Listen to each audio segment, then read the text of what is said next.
Hello and welcome back to Justice for Olivier Panis. The 1997 season is 4 rounds in, and Jacques Villeneuve and Michael Schumacher seem intent on recreating their real-life scrap. Our podium at Imola has got us back to 5th.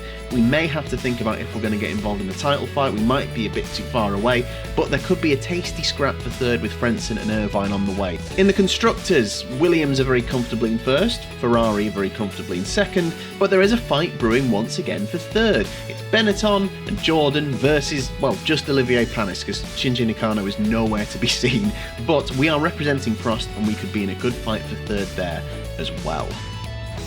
And welcome to the 5th round of the 1997 World Championship, the 55th running of the Monaco Grand Prix. The 97 Monaco Grand Prix is a year after the 1996 Monaco Grand Prix because that's how time works. But the reason I mention that is because obviously the 96 Monaco Grand Prix was a classic.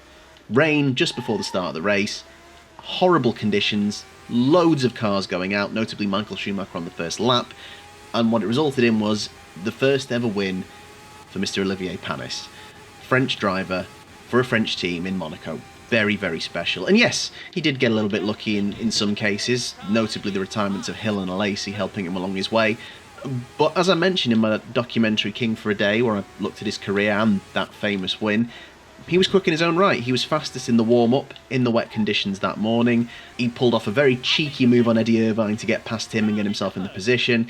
He kept it out the wall, which is quite important as well. And even though he was struggling for fuel at the end of the race, he managed it and managed to keep a safe gap to David Coulthard in the quicker McLaren to win. It was a great drive and a deserved win.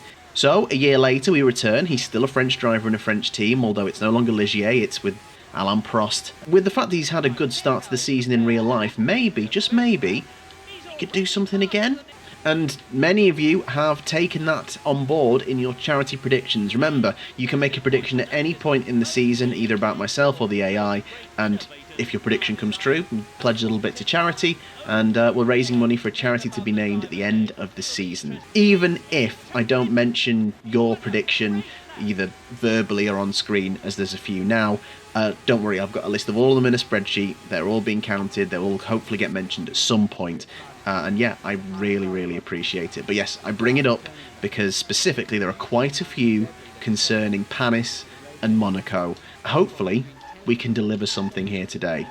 Okay, down to the serious business now. It's qualifying time. In real life, it was held in glorious sunshine, and after he got his first ever win at Imola, Heinz-Harald Frentzen picked up his first ever pole position at Monaco. Michael Schumacher was 2nd, Jacques Villeneuve 3rd, and Giancarlo Fisichella carried on his good form in the Jordan by qualifying 4th. Olivier Panis was 12th, which is not great considering how well he'd qualified so far in other races this season. For us, however, I want to aim a little bit higher because of the race, because of the scenario, so I'm thinking top 6. I would like to try and aim to be in the points. 6th or higher is our qualifying objective. And it's worth mentioning that the real-life pole time was a 1 minute 18.216, but in the game, it's around 8 seconds quicker. We're looking at 1 minute 9s to 1 minute 11s with the AI on expert. So, yeah, that's the target if we want to be anywhere near the front.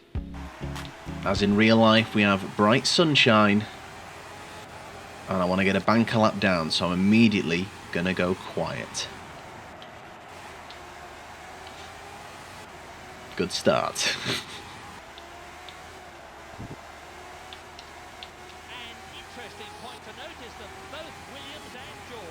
Well, the tunnel effects are much better this year compared to last year. I can actually see. And a lovely bit of lens glare as we come out into the Monte Carlo sun. Again, going to police myself down at the chicane, so no cheating there. There's no track limits to be aware of. Same at the swimming pool, and everywhere else is just governed by walls. Well, to be at a 1:13 on a messy first lap ain't so bad, to be honest. I'm alright with that. I have tweaked the setup once again. All I'm really changing is front and rear downforce at the minute. This is actually a lower downforce setup than we used for Imola, so do with that information what you will.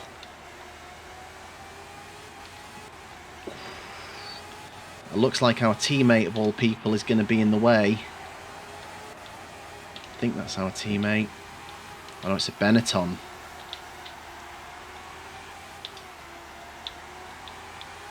Quite a good exit. This is decent. Where are we at? 110.6. Oh, very good. That's good.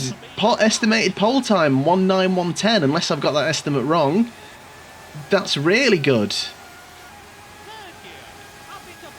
Best ever qualifying result on one of these F1 playthrough like replays so far has been at Monaco. Jean Alesi, we managed second in the rain. Can we go one better with Olivier Panis?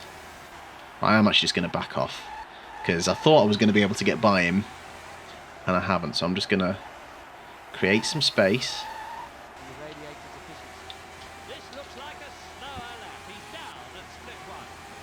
Yeah, that was a much better exit into the tunnel though.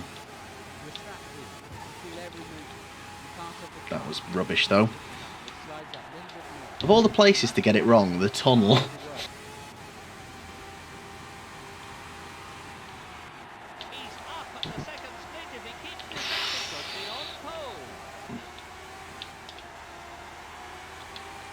That's really good. This could be an improvement. Hug the wall, let's go. Ooh. No, not quite. There's a sub 1 minute 9 lap in here. Sorry, not sub 1.9, sub 1:10. But not when I'm doing that.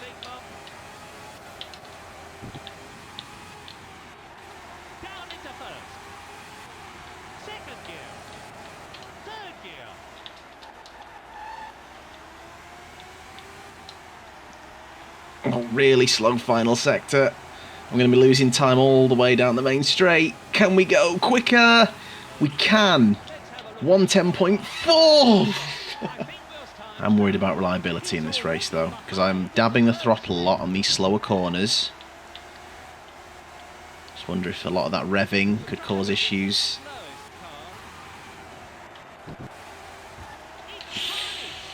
Taking a really shallow angle in there, and I'm not sure why.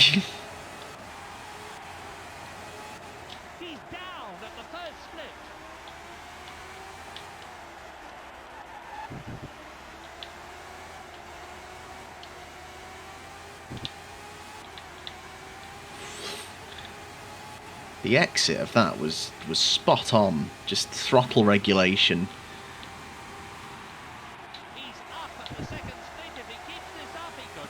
And that's 7/10 swing in that sector, mainly because of that.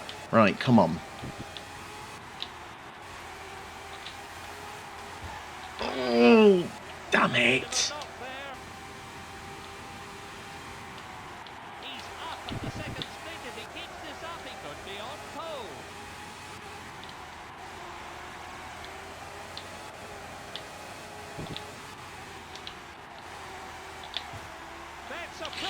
Tag the wall, let's keep it going. Tag the wall again. Oh, that was going to be such a good lap.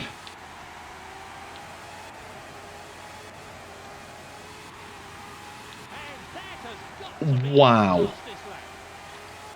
Imagine if I'd not hit the wall twice. That would have been a 1 minute 9 for sure. Good session though. Really good session.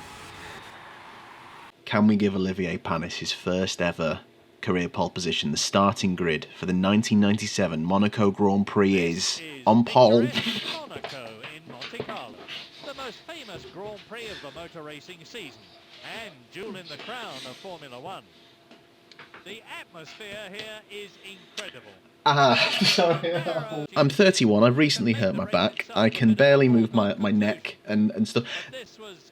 That really hurt, but I don't care. That was... And then Olivier Panis coming out the eventual, well-deserved winner. Let's hope today's race will be just as eventful. Let's hope, Murray. So, I missed the entire thing as I was celebrating. Panis from Villeneuve, from Schumacher, they are just on it all the time. Hakkinen 4th, great for McLaren. Frentzen 5th, Alesi 6th. So, what happened in the real-life 97 Monaco Grand Prix? Well, it looked like we might have another 96 Monaco Grand Prix, as 30 minutes before the start of the race, the rain started to fall. Williams decided to keep their cars set up for dry weather because they thought the weather would improve. Schumacher went for a more mixed conditions setup. And after 5 laps, Michael Schumacher was 22 seconds clear. He made the right call. Both Williams drivers ended up crashing out or having to retire due to crash damage, essentially, and Schumacher won by 53 seconds from Rubens Barrichello and the Stewart in second, and Eddie Irvine, his Ferrari teammate, in third. Irvine kind of got revenge on Panis for his move the year before by overtaking Panis.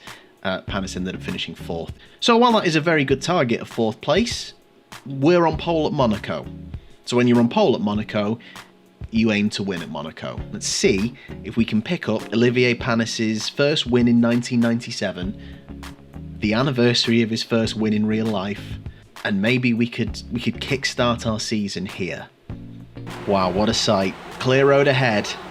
The lights are coming on. And we are green in Monte Carlo. It's a decent start, but oh, what a start from Villeneuve. He takes the lead into Saint-Denis. It says I've just hit Mika Hakkinen. I think Mika Hakkinen kind of hit me. We're going to get after him though, and just like we did, Lacey against Hill.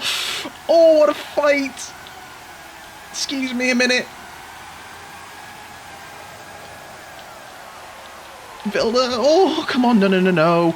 Villeneuve leads. Schumacher in third behind us with the Jordan, I think, Fisichella. Why do I keep calling him Fisichella? That's not his name. Oh, what a start from Villeneuve. Starts haven't been our strongest, but we've got the straight line speed. Come on, into the chicane. Brake! Oh, no. Scouts on a... Oh, I'm sorry, Jacques. I do apologise. And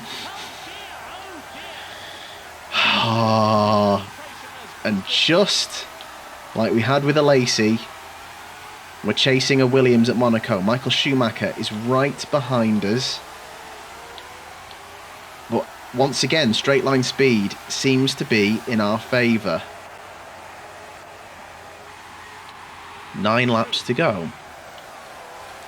Oh, and we are quicker through Saint-Denis. Come on, up the hill. And just seems to be the exact place we did Hill a year before as Alesi. We've done Villeneuve now and we lead. But I've certainly not found my rhythm yet, because I feel very scrappy.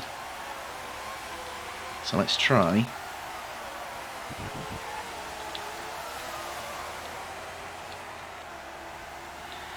And there we go, good exit from there. And we're ahead as Olivier Panis for the first time in a race. And forgive me for a second for not celebrating too much yet, because I just want to get into a good rhythm here. And we are genuinely quick here. Setup seems to be spot on. Gap up to 2.2. And Villeneuve's dropped a place.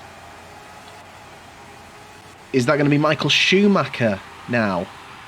Up to second. We'll find out very soon. Yeah, so obviously failures I am worried about, and obviously we're leading. So I'm going to keep looking back a lot for smoke.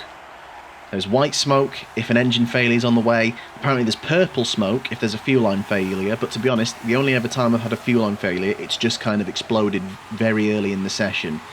So the thing is, if there is smoke,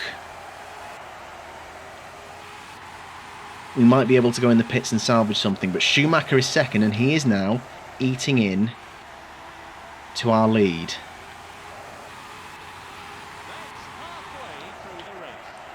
Oh my word, come on. So Schumacher, he seems to gain time on us in Sector 3. Let's see the deal in Sector 1, although to be fair, that was a bad Sector 1. I don't think that's particularly representative, because that was pretty rubbish. Yeah, he's gained 4/10, I'm not surprised. I feel like the middle sector, the exit of this into the tunnel, Actually, that was also rubbish. Come on.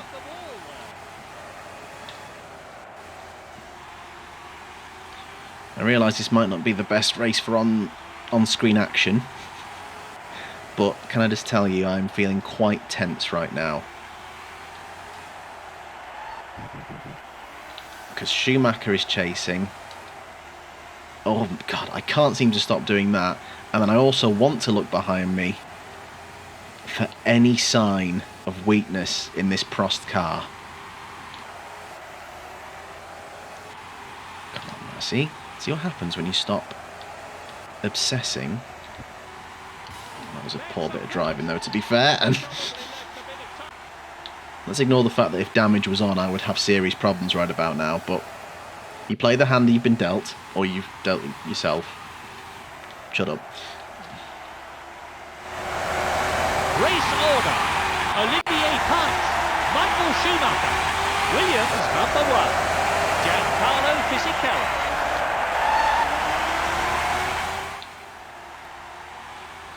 So even when we're taking some points off Schumacher and Villeneuve, they're still second and third. Relentless consistency from them so far this season. You know, I had a comment from someone, I can't remember who off the top of my head, that said, in this game you find that there are some tracks that the AI are just really good at, and that no matter how hard you practice, you know, they are incredibly tough to beat. And there are other tracks that you seem to fare better on, and this has very much been one of them. I think I've managed to nail down the lap quite well. Could have been quicker in qualifying, and I've managed to find a decent race pace where I'm not having to go like qualifying lap after qualifying lap. Our fate's in our own hands. Still no smoke. I'm gonna keep checking. The final lap into Saint-Devote one last time. We have finally kick-started our season. First ever pole and a second ever win. On the first anniversary of his debut, he's only gone and done it again. Olivier Panis wins the Monaco Grand Prix. First ever win for the Prost F1 team. French driver, French car, triumphs at Monaco for the second year in a row. So, after 10 laps, Olivier Panis wins the Monaco Grand Prix from Michael Schumacher by 9 seconds. Villeneuve is third, Giancarlo Fisichella is fourth, Jean Alesi is fifth, and Eddie Irvine is sixth. Pole, fastest lap, the win. Jacques Villeneuve still leads, but it has been cut to 9 points. We are up to our highest position all season long. We are third. We are 23 points off Jacques Villeneuve, so not time to talk about a championship just yet. I think we need to get a few more good results under our belt before we can do that. But we are in the fight for third. We're ahead of Frentzen, we're ahead of Irvine. Alesi's consistent scoring keeping him in the top 6. In the Constructors, Williams are, 14 points clear, so they're still looking quite comfortable. It can all change. Ferrari very much there in second, but Prost up to a season high of third now. Only one driver is managing to hold off both Benetton drivers and Giancarlo Fisichella in the Jordan. I mean, just next time we are off to Catalonia in Spain, and this is a big race for 2 reasons. One, in real life, Panis could have won if it wasn't for a backmarker Ferrari, of all things. It's a chance for justice, but also it's a big race because this track, the last time we played it with Jean Alesi, we were so far off the pace of the AI. Just thank you so much for watching and getting involved. It means so much. And yeah, we'll be back again soon for hopefully the start of some good form.